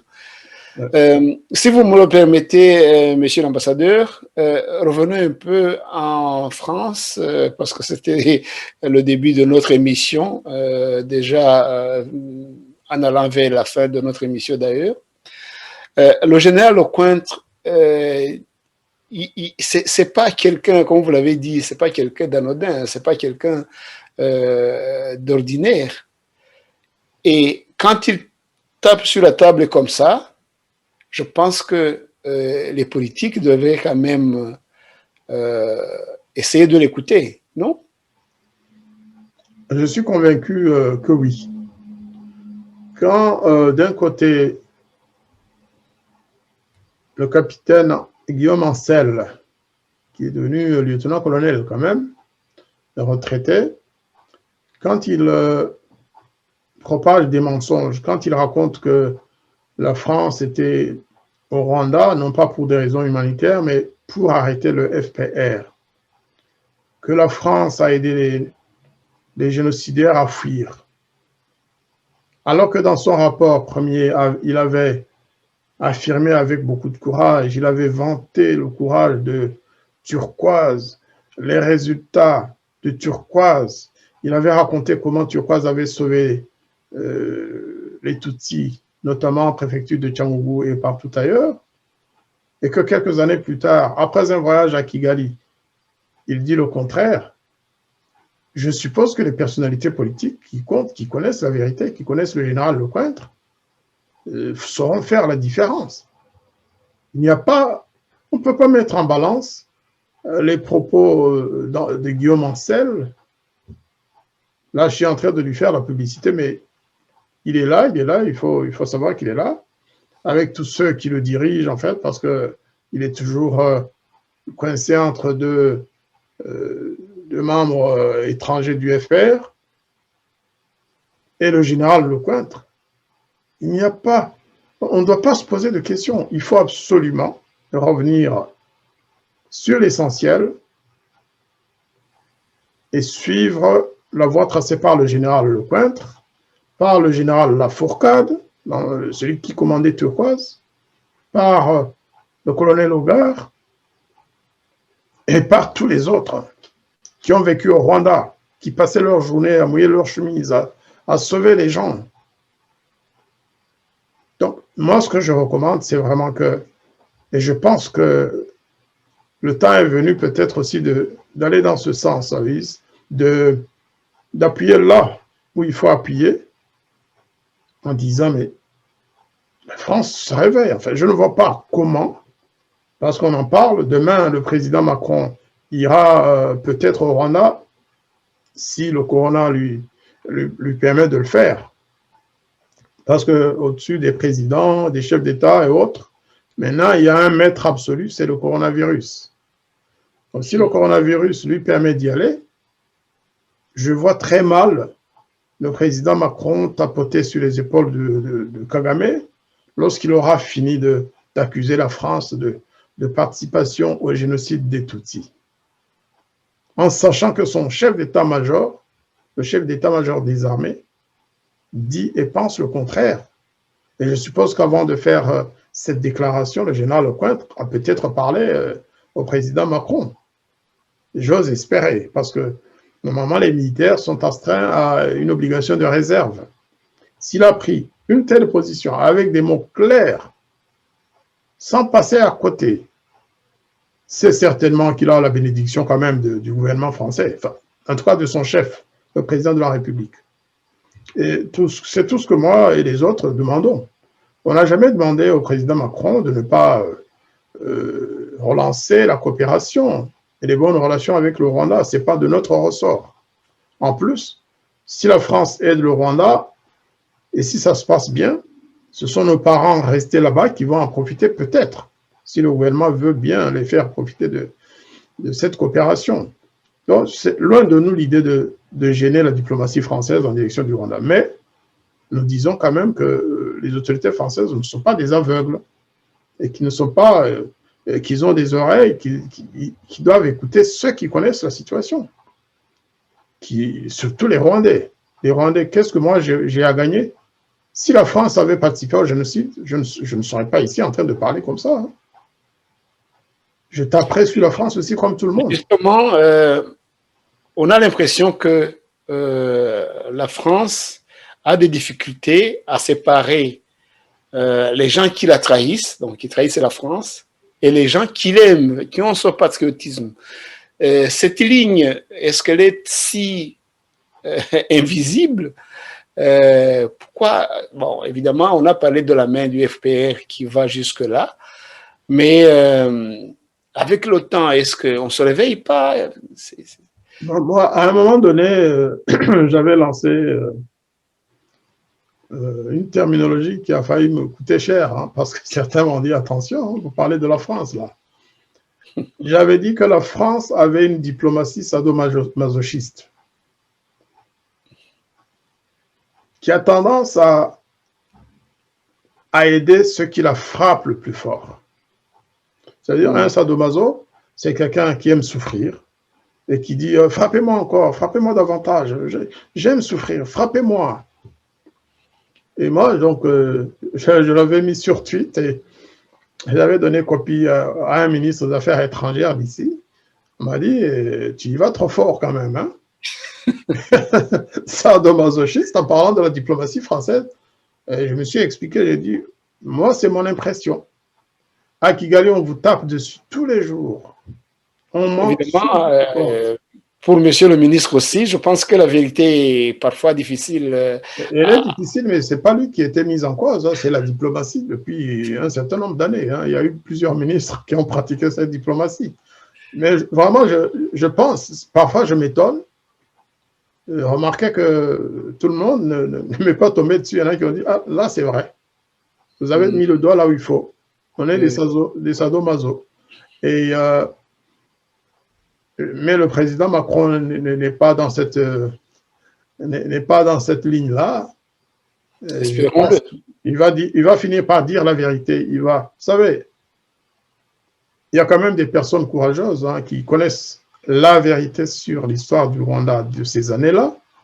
Il y a l'ancien ministre des Affaires étrangères, ancien Premier ministre Alain Juppé, qui est maintenant président de la Cour constitutionnelle. Il y a le ministre Hubert Védrine, hein, qui était à l'époque secrétaire général de Mitterrand, enfin de l'Élysée, et puis ministre des Affaires étrangères après. C'est des gens qui connaissent tout de ce dossier. Il y a maintenant, enfin, moi je pense, on va peut-être en parler une prochaine fois, la commission sur le rôle de la France au Rwanda. Je pense que cette commission, si elle a ouvert les yeux et les oreilles pour écouter et pour voir, depuis qu'elle a commencé son travail, si elle a ouvert toutes les archives, en sachant qu'elle a refusé de consulter certaines archives. En ce qui me concerne, j'ai écrit, j'ai insisté, la commission préfère écouter Guillaume Ancel, le capitaine dont je vous ai parlé, qui ment sur le compte de la France. Et donc, si cette commission travaille vraiment objectivement, parce qu'après tous ces archives, on les connaît. Là, par exemple, aujourd'hui, on parle d'un télégramme qui aurait été envoyé par le Quai d'Orsay ou je ne sais plus qui, pour demander à Turquoise de ne pas arrêter les membres du gouvernement de 1994, c'est-à-dire le gouvernement Kambanda et les autres. Oui, mais où est-ce que vous voulez qu'il en eût fait quoi? C'était pas sa mission. C'était pas sa mission. C'était pas une mission pour arrêter les génocidaires ou pas. Et puis ces gens-là étaient protégés, ils avaient leur armée. La Turquoise n'était pas allée pour se battre contre l'armée rwandaise, qui n'était pas considérée comme une armée génocidaire. C'était contre les tueurs de ce moment-là. L'armée rwandaise se retirait de Kigali, par le canal d'ailleurs que l'AFP apparemment avait mis en place pour éviter la guerre, pour éviter la dernière confrontation. La France est arrivée par le Congo. Je pense que la meilleure stratégie, c'était de les laisser partir de toute façon. Et surtout, les milices Interahamwe qui pullulaient partout, qui étaient sur les collines, qui tuaient les gens, de les désarmer et de les chasser de ce terrain-là, pas de se battre contre eux. Ce n'était pas son rôle. Il fallait sauver les victimes ou les gens qui étaient menacés en ce moment-là.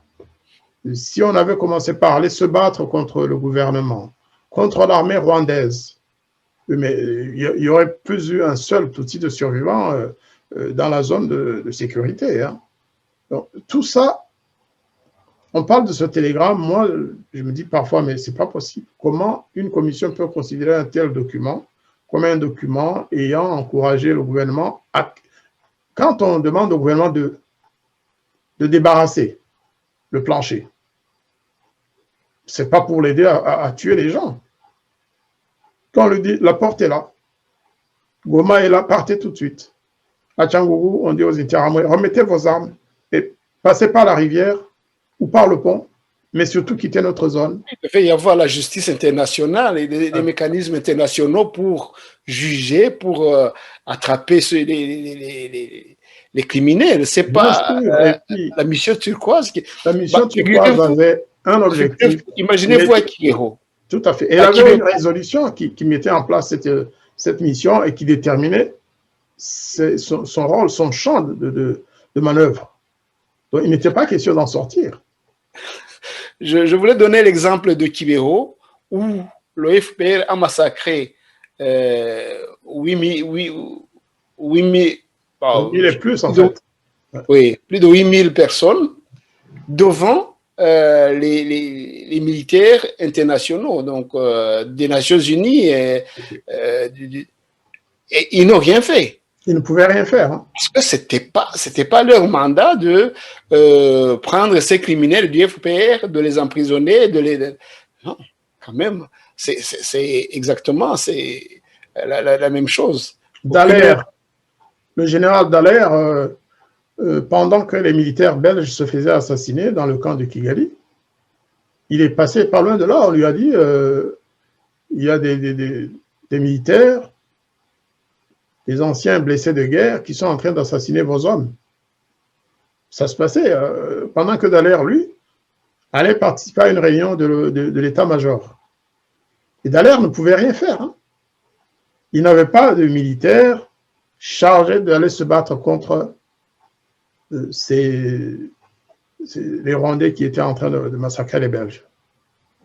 C'était pas... Il avait une mission très limitée. De toute façon, la mission de la minoire ou de turquoise était bien limitée par rapport...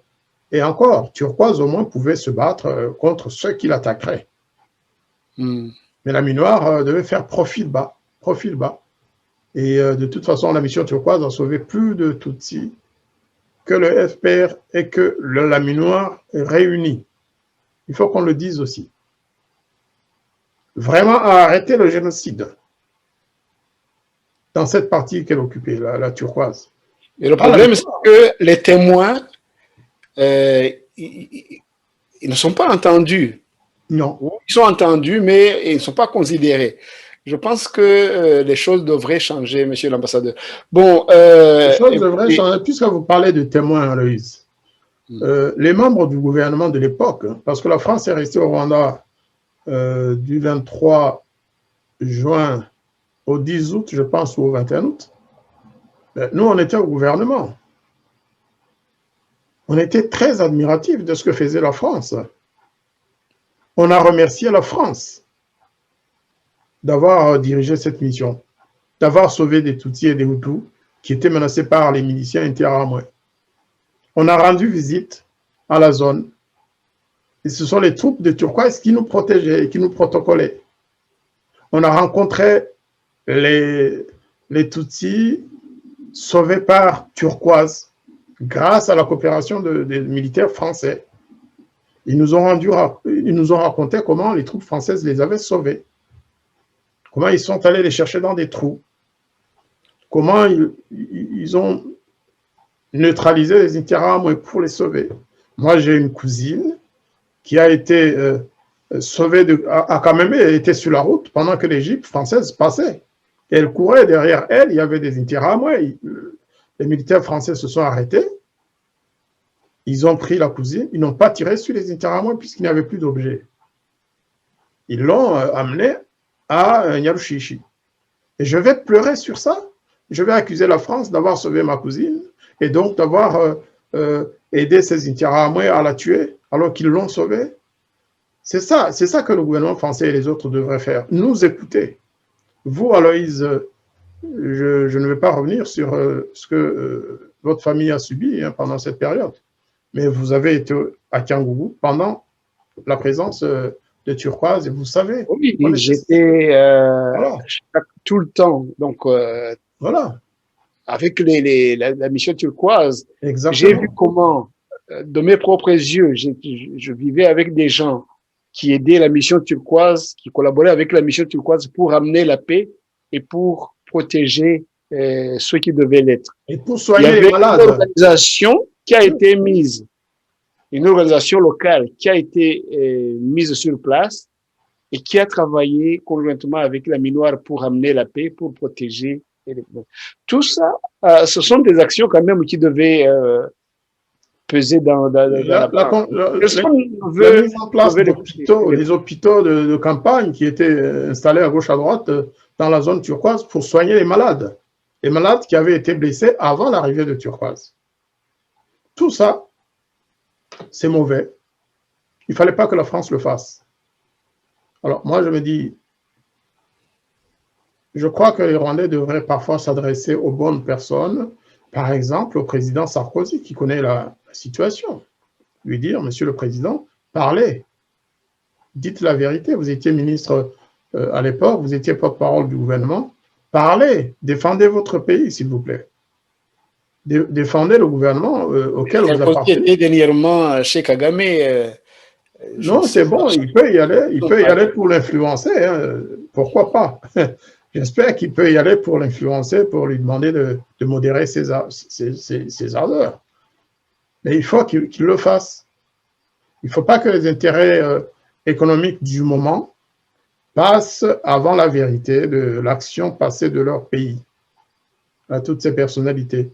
Et je crois que nous devrions vraiment nous adresser très poliment, bien sûr, avec respect, à ces personnalités. Le président Sarkozy a joué un grand rôle à l'époque.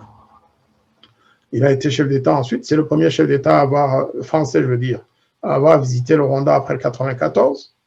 C'est une très bonne chose. Mais il faut aller de l'avant. Il faut aller de l'avant pour établir la vérité, pour demander au FPR et au président Kagame de ne plus accuser la France de participation au génocide ou d'une quelconque faute dans le drame que les Rwandais eux-mêmes ont commis. Ce sont les Rwandais qui se sont entretués, ce n'est pas les Français qui sont allés prendre des machettes pour distribuer aux Rwandais. C'est nous qui nous sommes malmenés matin, midi, soir. Ce n'est pas la France, ce n'est pas la Belgique. Voilà. Oui, je pense que ça pourrait être des bons mots de la fin. Donc, que la France ouvre les yeux, qu'elle cherche vraiment la vérité et qu'elle écoute les témoins, ceux qui ont vécu les choses. Si je résume bien ce que vous avez dit, je pense que ce serait un bon début pour résoudre le problème. Voilà, si vous avez un mot de la fin, sinon on clôture ici notre émission qui a été vraiment une émission très instructive. Non, Aloïse, je pense qu'on a assez dit, on a assez adressé à tout le monde. Le dernier mot sera peut-être à mes compatriotes Hutu et Tutsi. Parce qu'on a souvent tendance à ne pas parler en ces termes-là, mais lorsqu'on sait qu'on s'est entretué sur cette base, on ne peut pas d'un côté dire oui, c'est sacré, on n'en parle pas, et de l'autre s'accuser mutuellement de ceci ou de cela. Il est temps vraiment qu'on s'assoie autour d'une table. Il est temps qu'on comprenne que le FPR, le président Kagame, n'est pas le sauveur de notre peuple. Qu'au contraire, il nous a mis dans des difficultés indicibles, qu'il a sacrifié notre peuple pour arriver au pouvoir et surtout pour s'y maintenir. Il est temps que les Hutus et les Tutsis, je veux dire ceux qui ne sont pas évidemment complices de Kagame, il est temps qu'on se mette ensemble, qu'on discute de nos problèmes, qu'on laisse un peu de côté tout le mal qu'on s'est fait mutuellement et qu'on garde l'essentiel. L'essentiel, c'est l'appartenance à une nation commune. C'est le fait de savoir que de toute façon, quoi qu'on fasse, même si on est exilé, nos petits-enfants qui n'ont jamais mis les pieds au Rwanda, qui ne connaissent pas le Rwanda, ils savent quand même qu'ils sont Rwandais et qu'un jour, même s'ils y vont en tant que touristes, ils vont dans leur pays d'origine. Préserver l'avenir sans oublier le passé, mais mettre plus d'accent sur l'avenir, sur le futur, que dans nos guerres intestines du passé, que dans les massacres. C'est-à-dire détacher un peu notre regard du rétroviseur, regarder devant, de temps en temps quand même jeter un coup d'œil sur le rétroviseur pour savoir s'il n'y a pas un mauvais événement ou quelque chose de dangereux qui vient de derrière, mais surtout regarder en avant. C'est tout ce que je peux dire à mes compatriotes et surtout à ceux qui se sont mis ensemble dans certaines organisations, qu'ils y aillent de cette manière-là. Et je pense que ça va les renforcer, ça va nous renforcer et nous permettre de constituer une véritable alternative de l'avenir et non pas du passé. Je vous remercie. Merci pour ce bon conseil à nos compatriotes, parce que c'est unique que nous survivrons, comme a dit l'autre, mais autrement, divisés, nous mourrons comme des idiots. Merci, monsieur l'ambassadeur, d'avoir donné de ta lumière sur les sujets de ce soir. Et je te souhaite une excellente soirée chez vous et que Dieu vous garde et vous protège et vous bénisse et qu'il bénisse aussi nos amis, d'où qu'ils soient, de France, de Belgique. Nous leur souhaitons aussi tout le bien qu'ils peuvent souhaiter.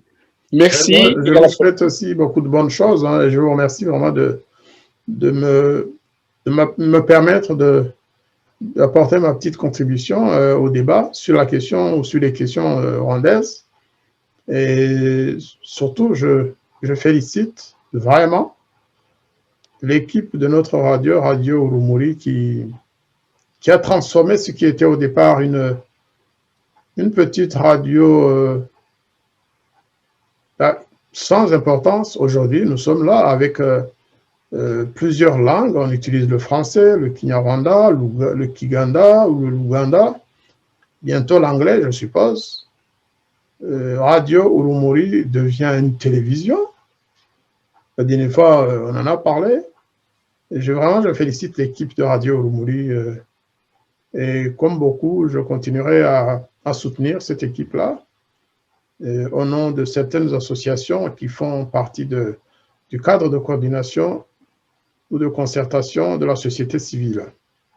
Et j'encourage mes camarades de la société civile et même des partis politiques, parce que Radio Urumuri appartient à tout le monde, je les encourage à utiliser les ondes de cette radio pour porter notre message à notre peuple, au peuple rwandais, à ces courageux révolutionnaires qui, chaque jour, bravent le danger pour essayer d'apporter la paix et la concorde dans notre pays. Je vous remercie. Au nom de tous mes collègues, je vous remercie pour ce compliment et je le transmettrai. Alors, à la prochaine sur les ondes de Radio Urumuri. Merci, Héloïse. Merci beaucoup.